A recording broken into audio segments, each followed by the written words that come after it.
when the cameras were panning on the sideline, you saw Warren Sapp crying, just bawling. And I asked him about that. I said, why was he crying? I said, was it the moment you're in the Super Bowl? And he said, no, I was thinking about my brother. He's like, when I was in high school, I had a brother who was shot and killed. I feel bad for the normal high school kid that just wants to play high school sports and get that high school experience that will not play in college. You know, their high school days, their glory days will be that.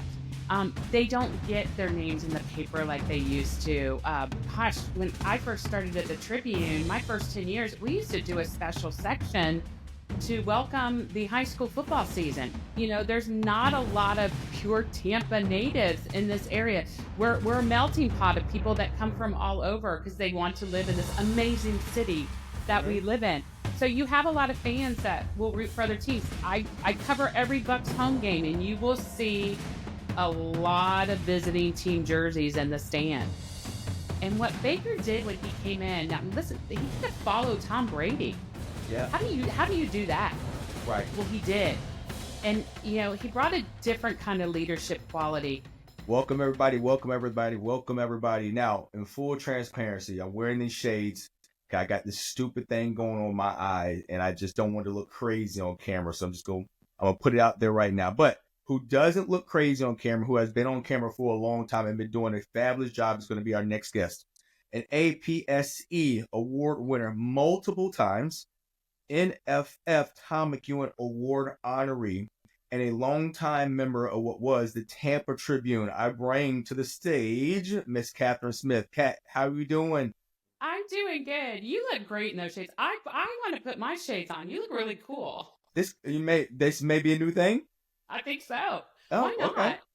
All right. Well, I'm gonna do this. We've now flipped the role because you're usually the person asking the question. How does it feel being the receiver of the questions now?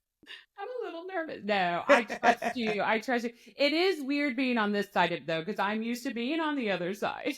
Yes, I trust you, though. And you've done it for such a long time. Let's go back to your Tampa Tribune days. You've covered sports at every level, okay? High school, pros, college, at every level, and every freaking sport. All right. Sports reporting has obviously changed in 2025 from when you started. Tell us just what you've seen about the evolution of sports reporting in your career. You know, it's night and day from when I first began my career, and I'm on year 34 now of covering sports in Tampa Bay. So my first couple of years at the Tribune, I did a lot of high school football, and my very first high school football game was a Tampa Catholic game down in Manatee County, and we had bureaus like all over the place. So my job was to go to that game, cover it, do all the stats, keep my own stats, then get to that Manatee County Bureau, write up my story, and it would appear in the paper the next day. Now I go to a high school football game and I am videoing warm-ups. I'm taking photos. I'm telling people where I'm at, what game I'm covering, what the athletes look like. After the game is over, you know immediately who won. And we'll have highlights in our show that night. We'll have highlights on social media immediately. So I think the biggest difference when I first began is the immediacy of the news. People want their news and they want it now, especially in sports. You know, if I cover a 1:00 Bucs game, by the time my feature runs in our sports show at 10:30 at night, everyone's already seen the highlights.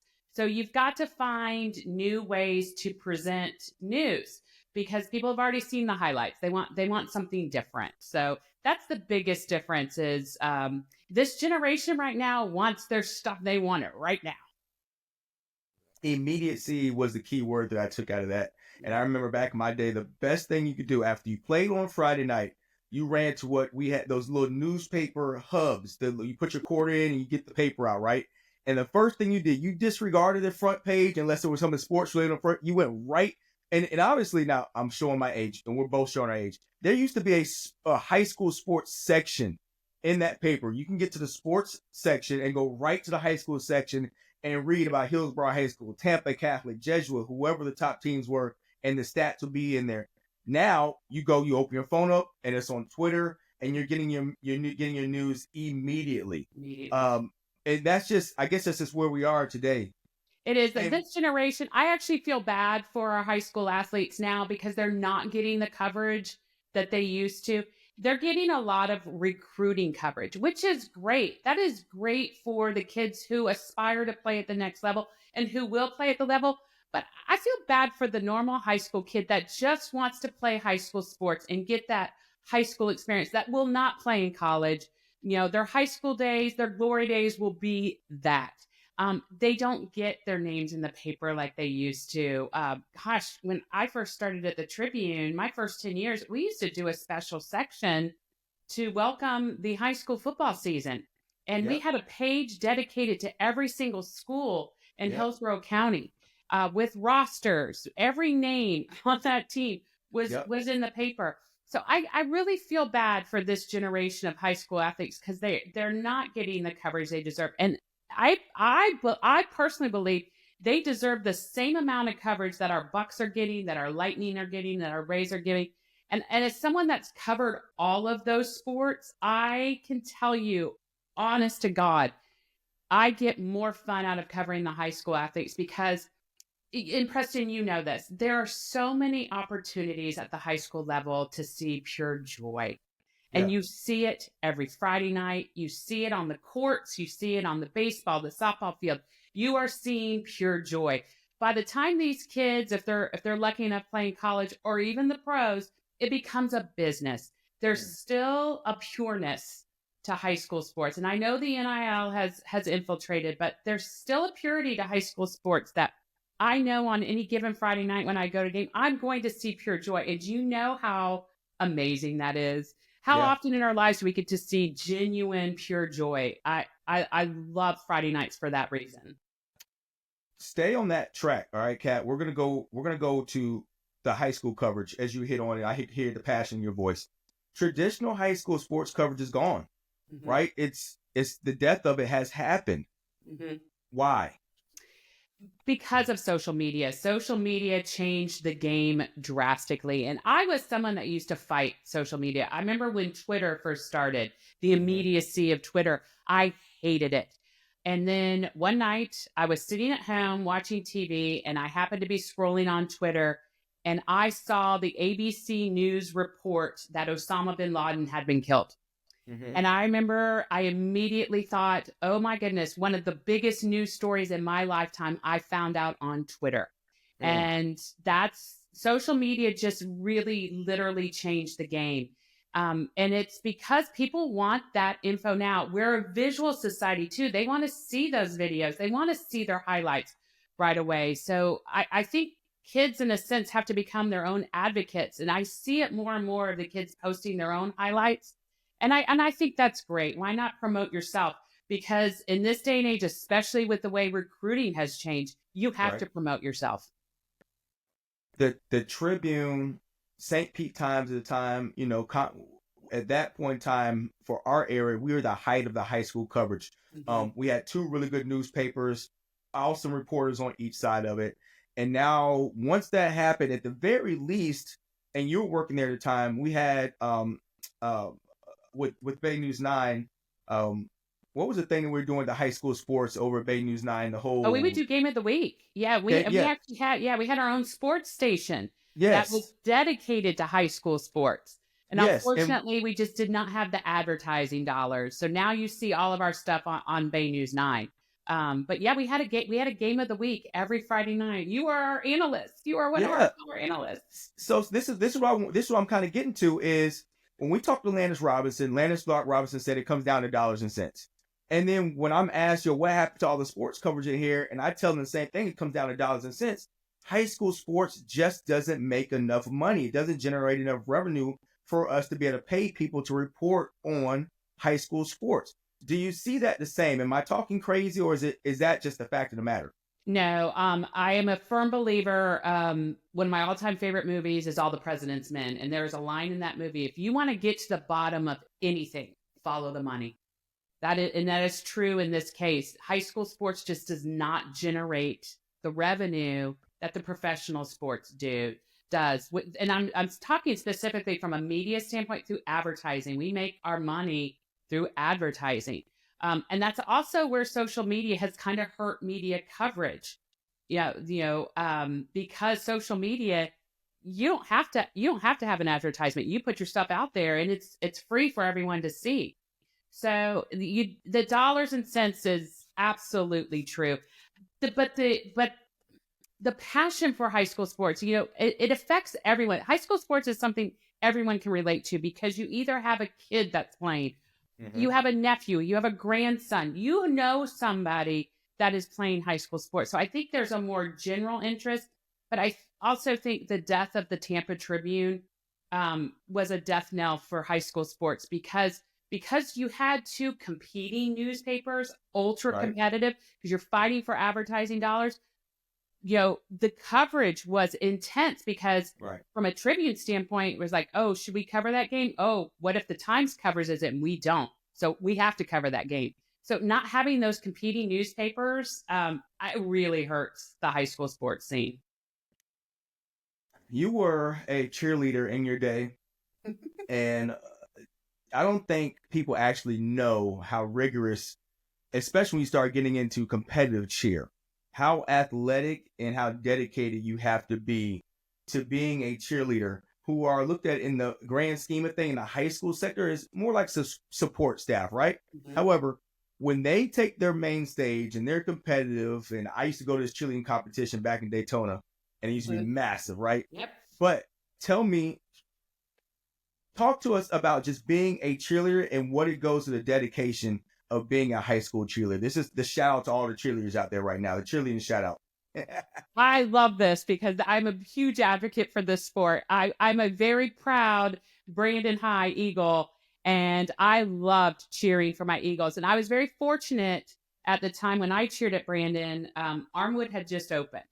Okay. So Brandon was still a really good football team. In fact, my junior year, we made it to the state semifinals, went up to Pensacola and got our butts whipped. Then that team just came down to Manatee County and whipped down a Manatee County team. But, that was before you saw this growth in Hillsborough County, where you saw all these high schools opening up and just, taking players left and right. But back then, we were able to compete for Brandon High School. And every summer we would go to a camp to try to qualify for nationals. And we qualified every year. And it was intense. Like there were times where I didn't see my family all fall, because when you weren't cheering at games, you were practicing that national routine. And when I see the evolution of the sport now, where we're seeing an unbelievable amount of talent in our Bay Area.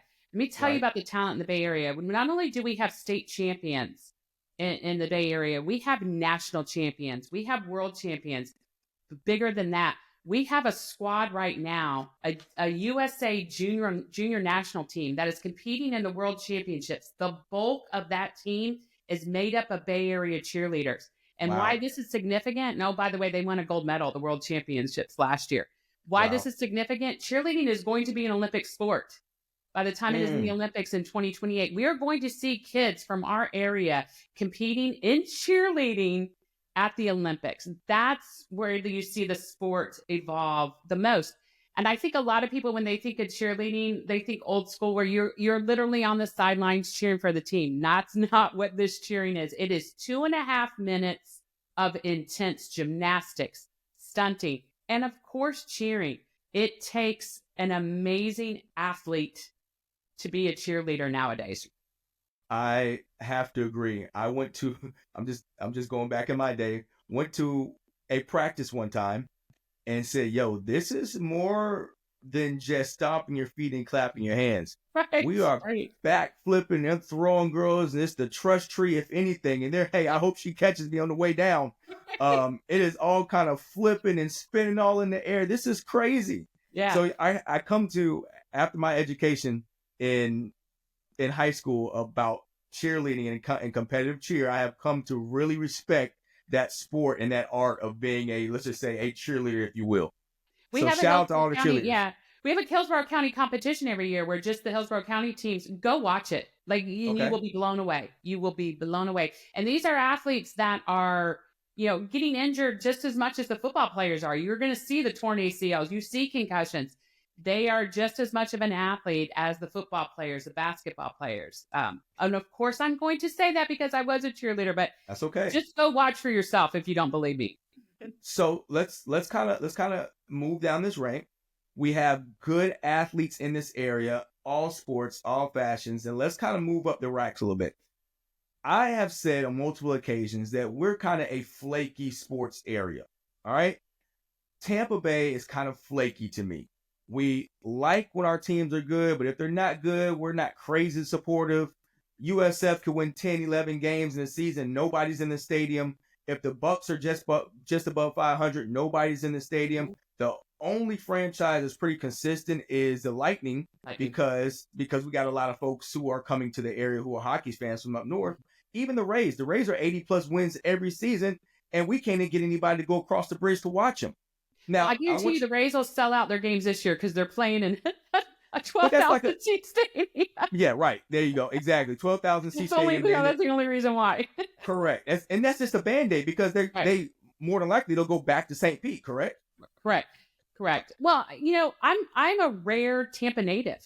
There's not a lot of pure Tampa natives in this area. We're a melting pot of people that come from all over because they want to live in this amazing city that we live in. So you have a lot of fans that will root for other teams. I cover every Bucks home game, and you will see a lot of visiting team jerseys in the stand. And it's not just the popular NFL teams. That is every home game for the Bucks. It wasn't that way when Brady played, but I still can't believe that happened. I think it's because we have fans from all over that support their teams. Okay. You do see the fickleness of a Tampa Bay sports fan. They're not as diehard. Messi came to town, and that was a highlight for me. I've got to cover a couple of GOATs in my career. Well, yes, Messi came to town and played a friendly at Raymond James Stadium, and it was the largest. I think there was a little over 42,000 fans in the stands. It was the largest soccer match at Raymond James Stadium, but it was quiet. And it was almost like some of the fans knew what to do. But if you've ever watched a Premier League team, I'm a huge Liverpool fan. I watch Liverpool all the time. Those fans do not shut up. From the start of that match till the end, you will hear them singing, chanting, yelling. This is how dedicated Liverpool fans are. In the town of Liverpool, every funeral home has to have one song. The song is You'll Never Walk Alone. It is the signature song that is sung before every Liverpool game. It is also the number one requested song at funerals. When someone dies in Liverpool, it is the number one requested song. That is fandom. That we don't have that in Tampa. We saw bits of it when Brady was here because that was just such an amazing time and such an unusual time because it started during COVID. But the Lightning get it because those are diehard hockey fans. But our other sports do not. And your dad played at Robinson, and yes, when Robinson was, I don't know if anybody, but Robinson used to be really good, right? My dad's team played in the very first FHSAA state championship game. All right, boom. So now go down the street to the rival at Plant. Mm-hmm. Plant may be one of the few schools in the area, and I know I'm kind of going back to the high school rank, but just as I love high school. All right, so down the street at Plant on the other side of Gandy, they are one of the few schools in our area that will almost always pack their home games. Yes, always pack their home games. Now you've been covering sports for high school sports for a long time. Do you think the booming population of numerous high school now has diluted the attendance for high school sporting events? I think so. And I think Plant is an anomaly because at Plant, you're going to have generational fans. The majority of those fans in the stand attended Plant. Their kids attended Plant. Their grandparents attended Plant. That's one of the few schools you see it at. Armwood, bless their hearts. Armwood is one of arguably the best team ever in Hillsborough County. And you wouldn't know it by the fans in the stands. Former coach Sean Callahan used to joke the only reason people came to Armwood games was to see the Flying J gas station sign across the street to see if gas prices had dropped. I remember Jefferson, when Jefferson was going on the run, when Quinn Williams was setting Yep. all these state records. You would Yep. never know it by the fans in the stands. But there are the few places that you go that just get it. If you have never been to Lakeland High School, to one of their games, it's beyond special. And I tell people this all the time. If you haven't been to a Friday night football game in a while, just go. You have one in your neighborhood. Everyone has a high school in their neighborhood. Just go. Because what Friday night football does is it touches all of your senses. From the moment you walk in, you're going to smell the concession food. You're going to hear the bands. You're going to see the action on the field. It is a vibe. Lakeland does it better than most. From the moment we run onto the field. Wait. All right. Here we go. I got to get you on the record. Here we go. You have more experience than I do. I've got some good experience, but you got more than me. Okay. I need Katherine Smith's top 5 best home game environments. Okay. Friday night football home game environments. Are you ready? Okay. I'm just going to start throwing these off the top of my head. Manatee High School. Okay. Tremendous place to watch a game. They pack the stands. Okay. Plants special because of the crowd. You're always going to get a packed stand, and also how loud it is at Plant, because they have that tin roof over their homes. It just envelops all of that noise. It is really loud. I do not like covering games at Plant, though, because their sideline on their side is so tiny. Yes. I have been hit so many times on that sideline. Yes. So I don't like covering games there. I like hearing the games there. Yes. I will always hold a special place in my heart for my Brandon Eagles. They are struggling. Right. They've been struggling for at least a decade. Brandon, you can't do that. You can't do that, Katherine. You got to be objective. This cannot make your top 5. I know. All right. And I'm going to say Lakeland. Lakeland's my number 1, and I'll come back to Lakeland. Why that's my number 1. I got to go to Pasco County. Zephyr Hills. Zephyr Hills has some fun games. And then I got to come back to I got to go Tampa Bay Tech, and here's why. Okay. Tech has first of all, they have an amazing team, and Jason Roberts has a consistent playoff. They're going to win a lot of games. They're going to be competitive, but Tech has one of my favorite bands in the area. And when I talked about the vibe of a Friday night, for me, it's more than just the game. That band is so much fun. I love watching that Tech band. I love when, I always make sure I cover a home game, but I love when every once in a while I'll be covering an away game and they happen to be there because I'm like, I get to see the band again. But Lakeland is my number 1. And it's for all the reason I described. You're going to have a great crowd. You're going to have a great product on the field. They're in the state championship game every year. But it's so much more than that. You will see people at Lakeland games that do not know anybody on the field. Mm-hmm. They just show up because that's what they do on Friday nights. It is a tradition. Yep. And they have what I think is the greatest tradition in all of high school sports. There is a children's hospital directly behind the field that Lakeland plays at. And at the end of every first quarter, the team walks to the end of an end zone and they wave to the children at the hospital. And they're all waiting in the windows. What's even better is the away crowd gets into it. They turn around and turn on their phone lights. So those kids that are suffering through things no child should ever have to suffer through get this amazing acknowledgement from a high school football program. That's probably why Lakeland's my favorite place to go. Now you got everybody. I at least go twice a year to Lakeland. I go once during regular season and I make it to a playoff game.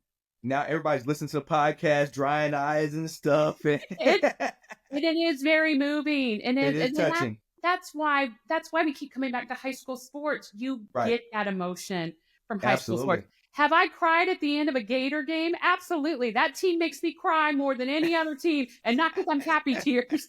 But high schools are just different. They're gonna tug at your heartstrings. They always will. I like your list. I actually love your top 5. There's who did I miss? I'm sure I missed someone. I'm sure I missed an obvious one. Now I will say your alma mater is another special place. Hillsboro as long as Earl Garcia is on that sideline, Hillsboro is a must-see Friday night. Yes. And also, the most gorgeous campus in all of Tampa Bay. Is. Hillsborough High School is the most beautiful high school in all of Tampa Bay. And from a Yes. visual standpoint, because I work in a visual medium, I love when we can get that clock tower Yep. in the background. It's just that's a beautiful place to watch a game. Hillsboro's fantastic. It was 3 times better when we had less high schools, right? Yeah. Because all the you knew it was that was 3,000 kids easy. Mm-hmm. When I came in as my freshman class was 600 kids, all right, and it was 3,000 kids. And Mr. Robinson, we interviewed him. He said your freshman year there were 15 public schools, 15 public high schools. Your senior year there was only 18 public high schools. Starting the 25 school season, we will have 29 public high schools in Hillsborough County. Yeah, we got a new That one is opening up. Yeah. correct. That makes 29. Yep. But just going back to your top 5, and I don't know if does Sarasota equal Tampa Bay? Did we allow it to Not in our coverage area, no. All right. And also you go by the census. Okay. The census kind of just weather dictates also Tampa Bay. So All right. Sarasota is right out of our coverage area. Now, Okay, Venice, so- I've been to a game at Venice. Venice is a special place to be because they're consistent winners. That's I think the they're only programs one. that consistently win, which always surprised me about programs like Armwood. Like they're gonna win, and you're gonna go to an Armwood game, and you're gonna see at least 10 kids that are gonna be playing on Saturdays. Right. They've been doing it for a long time. They're almost in that perfect melting pot by themselves in the Sefner community. The teams that have competed with traditionally Plant City and Tampa Bay Tech. Mm-hmm. And it's a little more rampant now because of school choice, so kids are able to move how they want to. But when Armwood's heydays, when they were winning state championships every other year, they didn't have to compete with anybody. No. But I love your 5s. I would probably go Lakeland at 1, Plant maybe 2. Zephyr Hills, when they have those big dually trucks on that side and they're revving it up, it's a fun environment. Especially when Zephyr Hills and Pasco are both good at the same time. That game is fantastic. Yes. That's a huge war. And then we probably go, I think I said we'll go Manatee or TBT before Manatee. And the biggest reason why TBT is such a fun environment, their PA announcer is on one all game long. Yeah. He is super funny. He just makes, I don't care if they're winning or losing. Number 1, you can tell he cares about the kids. All right. Right. And then number 2, he is just entertaining and he is hilarious all game long. And people who have never been to a Tampa Bay Tech home game, I advise you go check them out and you will have a lot of fun. So I like your 5. That's a good 5. That goes back to the sounds too. You have those schools that have had the longtime announcers. Now, sadly, Plant just lost their announcer. Harold Walker just recently passed away. Plant games will never be the same because of that. It will not sound the same. He had such a passion for those players, for those teams. So Friday nights are going to be very different at Plant from now on. In your career, give me the most interesting story you covered. From when it came across your desk to when you started doing research on it. You were like, what is going on here? Okay, I'm going to give you a news story and I'm going to give you a sports story. So when I first started at the Tampa Tribune, I used to have to do some neighborhood stories, like feel-good neighborhood stories. And one day I was working out of the Brandon Bureau at the time, and I got a phone call from a mom, said she had a great story about her son. And she proceeds to tell me this story about, it was summertime, her son had been playing, he was climbing a tree, and he fell and he broke his leg. Oh. And so he couldn't go out and play with his friends during summertime like he wanted to. So he started creating a rubber band ball. And his goal was to create the world's largest rubber band ball to get into the Guinness Book of World Records. Okay. And at first, I thought I was being pranked. I thought, I'm a rookie reporter. Someone, this is not a real story. Well, it turns out it was. This kid would go to Staples every Saturday to buy his rubber bands. They all knew him. So we ended up doing this story on this kid. And this is when early on in my career, when I learned the power of visuals. My photographer that was with me that shot the photo of the kid wanted to show scale. He wanted to show how big this rubber band ball was that this kid had started creating. Well, it was about the size, it was slightly larger than a basketball. So the kid held up his rubber band ball in one arm and a basketball in the other. And when we ran the photo, all three things were the same size. His rubber band ball, that's kid's head, and the basketball. Unfortunately, my little fella did not get into the Guinness Book of World Record. He tried, but it was an early lesson in neighborhood stories. Tom McEwen, God rest his soul, the former sports editor of the Tampa Tribune, who hired me and got me into sports purely by knowing that I'd gone to the University of Florida. That's all he needed to know, is that I was a Gator. But Tom was really big on cover your local stories. And I've been blessed with some just amazing stories. I've been blessed with a platform to be able to share these amazing stories. And as wonderful as my time was at the Tampa Tribune, and I was 20 years there, there is nothing like television to get your stories out there. But my favorite sports story, I think, was he he will go down as probably the most unique sports athlete I've ever covered, Warren Sapp, who is a Hall of Famer. Arguably one of the greatest, well, not arguably because he's in the Hall of Fame, one of the greatest defensive tackles to ever play. I'd say one of the two best three techniques to ever play the game. But Warren was difficult. Warren was not always nice to the media. But the year the Bucs won their first Super Bowl, the season after that turned out to be Warren's last year with the Bucs. So it was going to be a big year for him because the Bucs were going to decide whether they wanted to sign him to another contract or let him, go into free agency. So before the season started, I did a sit down interview with Warren, which he rarely did. And we talked about a variety of things. We talked about the Super Bowl, and I asked him, what does he remember most about that Super Bowl? And he said, before kickoff, there's so much pregame stuff that goes on. They sing like a billion songs before the game even kicks off. Well, Celine Dion sang God Bless America. And I don't know if you've ever heard Celine Dion sing God Bless America, but she does an amazing rendition of it. It's, you never know she was Canadian by how well she sings a song. It's a very moving song. Well, when the cameras were panning on the sideline, you saw Warren Sapp crying, just bawling. And I asked him about that. I said, why was he crying? I said, was it the moment you're in the Super Bowl? And he said, no, I was thinking about my brother. He's like, when I was in high school, I had a brother who was shot and killed. And I was just thinking how great it would have been for my brother to have seen this, to have been here. And in that moment, it humanized Warren Sapp. Here was a guy who wasn't the nicest to Tampa Bay fans. In fact, I've seen him be downright ugly to Tampa Bay. But in that moment, it humanized him. And then he became Warren again because I asked him about his Super Bowl ring. And he said he loved to wear it. And he said he actually, during the offseason, had gone to a Philadelphia 76ers basketball game in Philadelphia. Well, for those of you that don't know your Tampa Bay history, the Bucs had to beat the Philadelphia Eagles in the NFC Championship game.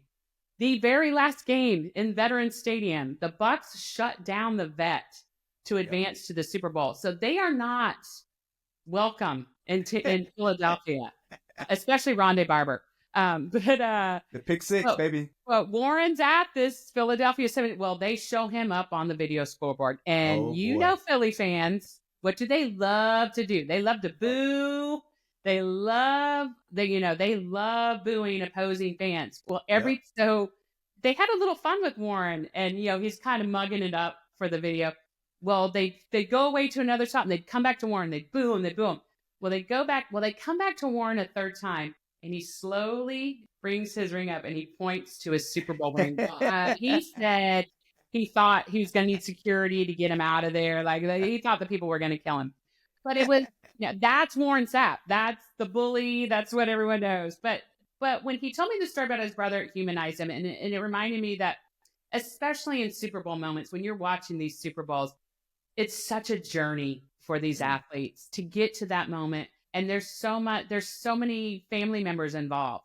It's not just that athlete out on the field. It's mom who drove you to practice. every Saturday. It's dad, it's grandparents. There's so much involved in the journey. And that's what I ultimately love most about sports. Now, I have a question listed of who's the most fascinating athlete that you have covered. Is that going to also be Warren Sapp, or do we have another name for that? He's up there. We're so spoiled Yeah. in Tampa Bay that we've had so many great athletes, a lot of Hall of Famers.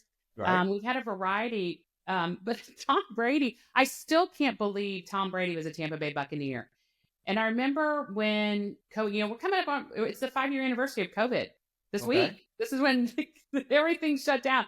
And I remember being in the newsroom the day, you started hearing the story started coming out, but you didn't know how serious it was going to be until the day what Disney World announced they were shutting down. And that's when I was like, oh, this is real, because this is Disney real. World doesn't just shut down. Right. But I remember, we were going to be bare bones in our station, where we're only going to allow a few people in the station. The rest of us were working from home. And we have a 30-minute sports show every night on Bay News 9. And all the sports shut down. NBA stopped. NHL stopped. Everyone stopped participating in everything. And I remember thinking, oh, we won't have a 30-minute show. Oh, no, we had a 30-minute sports show every night. And it became a challenge to find stories. What we ended up doing a lot, I felt really bad for the spring sport athletes in high school, because one of the great memories you're ever going to get as a high school athlete is your senior night. And some schools do an amazing job of celebrating their seniors on senior nights. Well, those spring sports didn't get their senior nights. Yep. They didn't get their proms. They didn't get their graduations. These amazing memories. So we ended up doing a lot of like our own little senior nights for these athletes on our show. But this was also around the same time that the rumors were building up that Tom Brady might come to Tampa Bay. And at first I was like, no. Oh my gosh, it'll be a circus. No. Oh my gosh. But then I was like, no, wait, we need stories to cover, please. Yes. Right. Well, he ends up coming. And I remember it took me a good, I would say, 3 home games into the season before I wasn't shocked every time Tom Brady ran out of the tunnel in a Buccaneer uniform. There was a part of me that I was like, I felt like I was living in Bizarro world. Because when you're a Tampa Bay native, sports hasn't always been so kind to our Tampa Bay teams. Lately we've had Stanley Cup champions, we've had Super Bowls, and that's great. But I gotta tell you, when I was a kid, I was not a Bucs fan. They were not good. Now I was a Leroy Selman fan. In fact, we had a dog named after Leroy. That's how good Leroy was. But the Bucs were not good, so they were not my team. So having Tom Brady was just, but also watching how he changed the culture, how one man, and I mean one man, literally changed that culture in that locker room and made this organization believe they could be perennial playoffs champ, or get the playoffs every year, and they have. Even after he's been gone, they're still consistently making the playoffs. Stay with the quarterback position. I want to give you let's talk a little Baker Mayfield if we can, because you still have to cover the Bucs. And when I heard Baker may end up in Tampa, I was like, we know what his ceiling is. We know that Baker's going to get us to a point, right?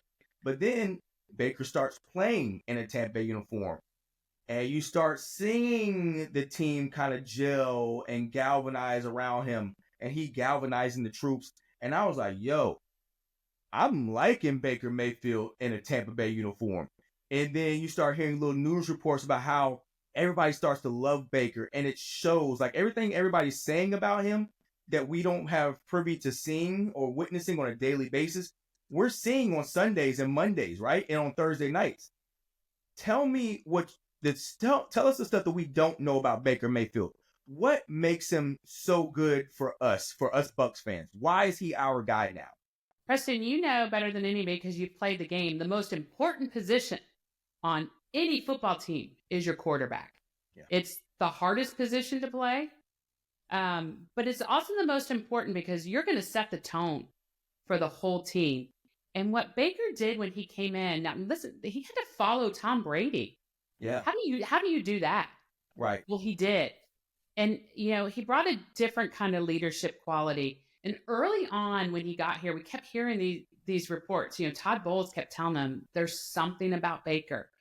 Guys gravitate to him in the Yeah. locker room, and Yeah. he did it in a way where he immediately ingratiated himself into the community. You started seeing Baker at Rays games, and this is when his first season, when you didn't know whether he was going to be back for another. Yep. It might have been a one and done deal, but he was at Rays games. He was at Lightning games.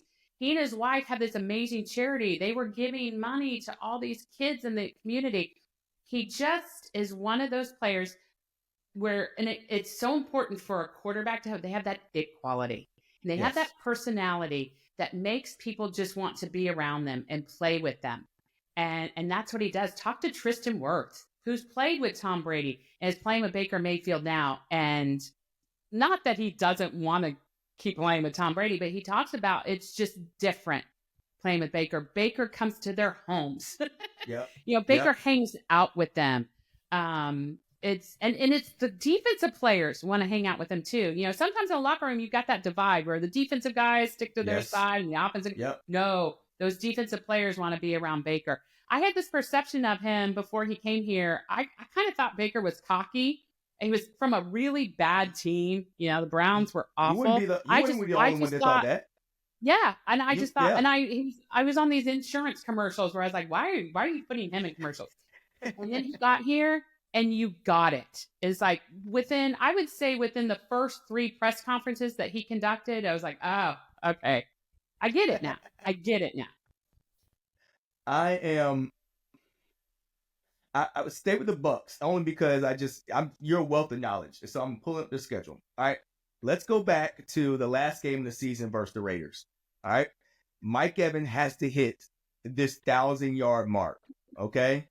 Now you're always in the stadium. I assume you're in the media room in the stadium, correct? When this has happened? I'm in the press box. Let me set it up. Wait. Let me set it up. Let me tell you something really important about when you work in a press box at an NFL game. All right. You are not allowed to cheer in the press box. It is a rule.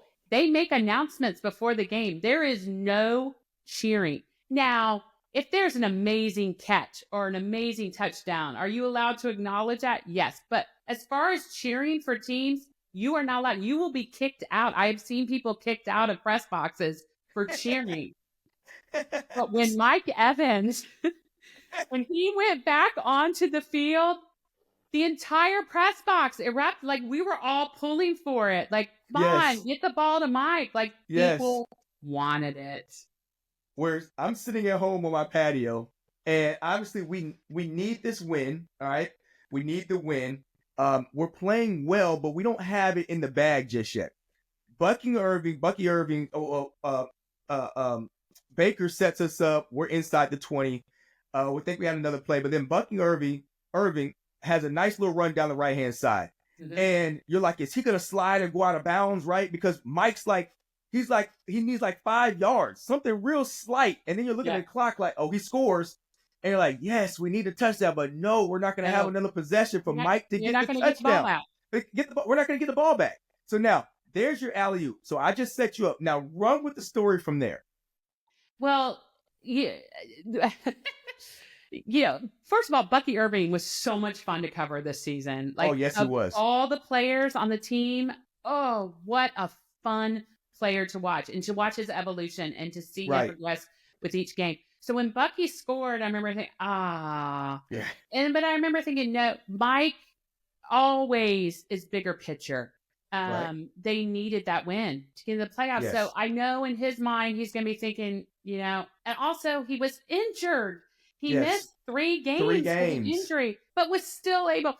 But I also know that Mike, that record was very important to him because of the significance with Jerry Rice, who is the GOAT of wide receivers. Yes. But so Bucky scores, and you're like, he's not going to get it. And the defense had been having some trouble stopping. Yes. But they go out and get a stop. And then I thought, oh, it's tie game. Maybe we'll get it in overtime. We didn't need overtime. Right. We didn't need overtime. And like I said, what was great was the crowd chanting Mike's name. You just could tell everyone in that stadium wanted Mike to get this record. And then when Yep. he did, you very rarely see Mike celebrate. He is an incredibly humble guy. First of all, for how good he is, that's so unusual. Also, because he's a wide receiver and is still that humble, you know better than anybody. Wide receivers are your biggest divas Yes, they on are. a football team. You Yes, they do are. not see that in Mike. So when you saw him celebrate, you really got to see how much it meant to him. But then when you saw that sideline, that Buccaneers sideline, when you saw them celebrating, you could see how much Mike means to that team and how much they were all excited. And one of the first ones to run out to congratulate him was Bucky, who had almost Yes. ruined Yes. the moment for him. You know, it almost ruined the moment for him, but he was equal as excited. So it was so great to see Mike get that moment, because Mike was a guy who suffered for so many years, his first couple of years with the Bucs, not making the playoffs every year, not getting those playoff moments, which, you know, players just love getting those moments, not getting a Super Bowl, and he finally Yeah. got one. So to be rewarded in a way where your name is going to be forever, he's going to be our first offensive player in the Hall of Fame. Yep. We got a ton of defensive guys, but he'll be our first offensive guy. Now, this is my football. I'm watching football. I watch a little differently. And I'm watching the formation, and it's trips to the left, and Mike's in the slot. And they were playing man, and the corner was 6 yards off and bailed on him, right? And bailed. The first thing that came to mind was, what a classy move by the Raiders. Obviously, nobody else is going to think this but me. You but know where the ball is going. You know where the ball is going, and it's almost like I don't know another sport, but it's kind of like if there's a home run record and the pitcher just gives them nice and easy when he slaps it out of there, right?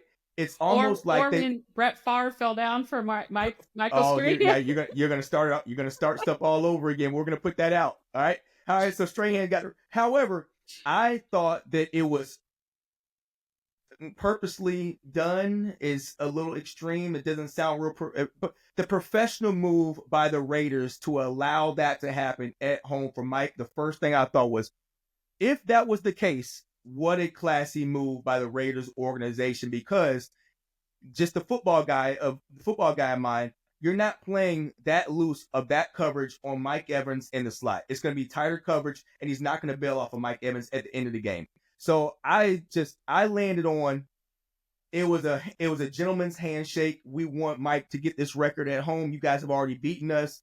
Here's the icing on the cake. And I erupted my back patio. And as soon as I got excited, I was like, thank you, Raiders. I appreciate it. I think that's what happened. Nobody's going to go on record to do that, but it just did not make sense for the Raiders to play that type of coverage on Mike. So that's where my mind went to. Yeah, it was one of those, and we've had so many amazing Bucs moments, but it was one of those, just for a guy that's put so much into the sport, so much into the team, who, you know, I didn't know was going to be back this year. Okay. You know, he hit the free agent market, and it was not a guarantee that Mike was going to be back with the Bucs. But I think it was real important for him to be able to finish out his career as a Buccaneer. The only team that is very rare in the NFL to do, like even Tom Brady couldn't do it. But I just think he deserved that moment so much. And again, watching his teammates celebrate with him, you know, the Super Bowls are great, but it's little moments like that I will remember those the most. I'm gonna give you a second, because here's the last question, and it's gonna be, I'm gonna finish on Mike, but I'll give you a second to think about this. I want your top 5 athletes / coaches that you've covered in your career. Okay, it can go from high school. It can go from high school, college, pro. Now give that some thought, and let me finish on Mike. Okay. I know at one point I was looking at where Mike could end his career in receiving yards. Okay. And when me and some of my fellows, we were talking about this, because we're obviously all Bucs fans, I was like, yo, Mike could end his career in the top 10. If he picks up 1,000 this year and he averages like 800 over the next 2 seasons, he cracks that top 10, because I think only one other receiver is active in front of him that has more yards than him. Mike Evans, as a Buc, hopefully in a Bucs uniform, will end up in receiving yards in the top 10 all time. in a Bucs And that's uniform. amazing, especially when you consider the quarterbacks he's had. Correct. Yeah, he has not always had Tom Brady throwing to him. He has not always had Baker Mayfield throwing to him. His first couple of seasons, like, did have some great quarterbacks. So for him I'm to not even. still I'm. put up those numbers, I'm not even sure he's had the same offensive coordinator for oh 3 my years in a gosh! row. Well, yeah, he's been through 3 in the last 4 seasons. Right. That Right. Right. alone, that Right. alone, yeah. All right. Here we go. This is the unofficial official Katherine Smith top 5 Tampa Bay athletes / coaches she has covered in her 30 plus years in the industry. Okay, And go. my first one. I'm gonna throw out a high school kid. The Okay. greatest high school player I've ever covered, James Wilder Jr. I saw that man drag an entire Armwood defense at least 10 yards on a run one time. Just pure athlete. Every time he set foot on the field, you know something special was going to happen. Yeah. I'm going to go Bucks, and I think my all-time favorite Buck, I'm going to have to go with a coach, and that's Tony Dungy. Tony Dungy changed my life in so many ways as a reporter, because Tony Dungy was the head coach of the Bucks when I first started covering them full time. Okay. And I never, ever had a problem in that locker room. And that was not always the case for female sports reporters. There's some horror stories of some incidents that have happened in locker rooms. But thanks to Tony Dungy, he never would have allowed that to happen. But first of all, great coach, even better human being. If there is a human being Hall of Fame, he is first ballot. Just an amazing, amazing man. I'm going to go someone from the Lightning, Steven Stamkos. What he did for Tampa Bay, it was sad to see him go this offseason. It's weird to see him in a Nashville uniform. I miss seeing him on the ice in a Tampa Bay uniform. I am not a big hockey fan. I am a Florida native. I didn't know the sport until it came here. But watching Steven Stamkos, he's an amazing player, amazing athlete. Oh gosh. Well, can I do college? Because we covered all the colleges. Yes. I got to go, my boy Tim Tebow. I got to throw a Gator out there. You know, I got to throw a Gator out there. Yes, and I will say this: when you start ranking the greatest college athletes of all time, not only is he in the conversation, I have seen him in the top spot in several rankings. Just someone that could take over a game.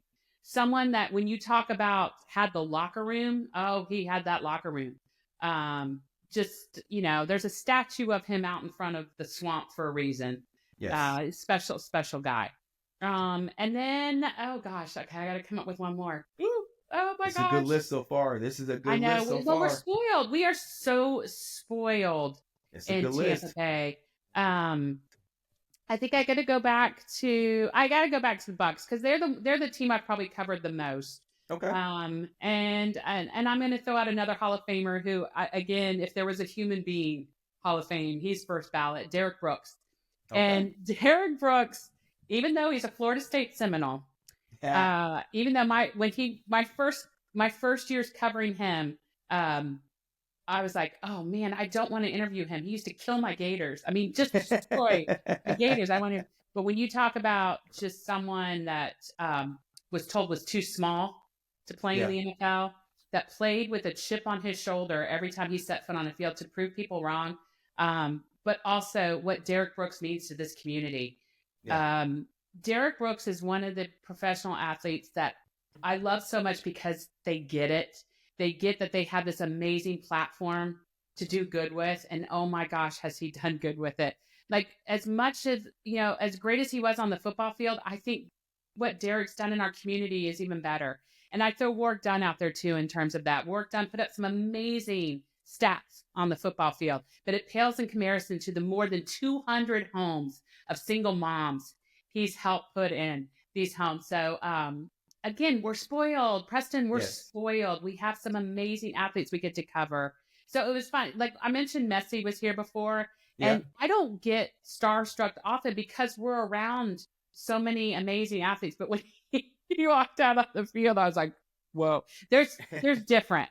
There is a difference. And I was that way the first time I ever got to cover Jack Nicklaus Okay. in a golf tournament, where it was like, whoa, okay, this Okay. is real. Well, Katherine, this has been a joy. Before we go, is there anything that you would like to promote? Any projects you have coming on that you're working on? Anything that Bay News 9 is working on that we should be excited to see? Throw it out there. In the next couple of weeks, the Tampa Bay area is going to host its fourth women's Final Four. Fourth. No other city has ever hosted four. Tampa is going to be the first. And I'm so excited about it because, you know, I remember the first year it came here to Tampa. And Pat Summitt, God rest, she flew into Tampa during preseason to promote the game. And I remember asking her if her male counterparts were in the male city promoting the men's Final Four. And she laughed and she said, no, they don't have to. She's like, I have to. She's like, and I want to. You know, Yeah. women's sports now, you know, the women's basketball, they don't have to promote it now. Yeah. Last year is the first year the women outdrew the men in television ratings for the national championship game. So there's a movement that's going on, and it's going to be in Tampa in a couple of weeks. We're going to have a 30-minute special on Bay News 9 before the semis. So stay tuned. You're going to hear some special stories, including our own Tampa mayor, Jane Castor, and how basketball has played a huge role in her life. I love it. I love it. Hopefully my Irish win it again. They won it here in Tampa. Last time they were here, they won it in Tampa. But the girls won it before. All right. We have Your a good Irish shot of do winning. very well. Your Yes. Irish women do very well on the Final Four. Yes. I think we have a good shot here again. There's some parity. There's parity in women's basketball. You know, It used to be you would see Tennessee and UConn every year. Yeah. Yep. Which I didn't mind because you would see Pat Summitt versus Gino Ariam every year. Yep. And that was an amazing rivalry. But now there's a lot of parity in the women's game. So we might have, you know, 4 different teams that have never been here before. Well, they're always welcome here to Tampa. And for the longtime Tampa Tribune reporter and our own Bay News 9, our Brandon Eagle, Florida Gator, we're going to sign off with Katherine Smith, and she's been fantastic as always. So, Katherine, thank you again. Anytime, Preston. Next time I'm going to wear shades too, because I think you're changing the podcast look. Oh shoot, that may be it. This may have to work indoor with the shade for the podcast. I think we need to get Ray-Ban on board. Why not brand this? Boom. Ray-Ban, if you're out there,